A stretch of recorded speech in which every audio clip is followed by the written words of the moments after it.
Sir very simple.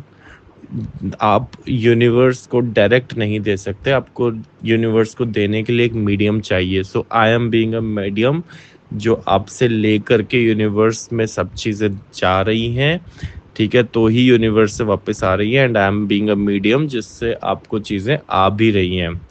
ठीक है, तो मैं एक एक्सचेंज का मीडियम हूँ। देखो, आप हवा में डायरेक्टली तो अपनी एनर्जी या अपनी इंटेंशंस या अपना पैसा या अपने रिसोर्सेज या कुछ भी वॉट एवर इट इज़, आप डायरेक्ट हवा में तो फेंक नहीं सकते यूनिवर्स को देने के लिए कि चलो मेरे को दान देना है, यूनिवर्स को दो, हवा में फेंको। It doesn't work like that.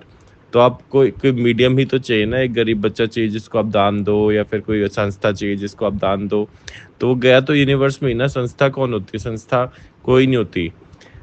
सब कुछ एक निमित्त बनता है, संस्था एक निमित्त है। एनर्जी आपने रिलीज आउट करी है, उनके पास जो रहना है उनके पास वही रहना है जो वो डिजर्व करते हैं। जितना उन बरकत उनके हाथ में लिखी होगी उनके हाथ में उतना ही रहना है। ठीक है, तो आपका दिया हुआ कभी भी किसी और को लाभ नहीं देता, आप ही को लाभ देता है। राइट। शिवलिंग पर जब हम जल चढ़ाते हैं तो पत्थर का कुछ फायदा नहीं हो रहा, हमको ही ठंडक, हमारे ही जीवन में ठंडक मिलती है, हमारा ही दिमाग ठंडा होता है।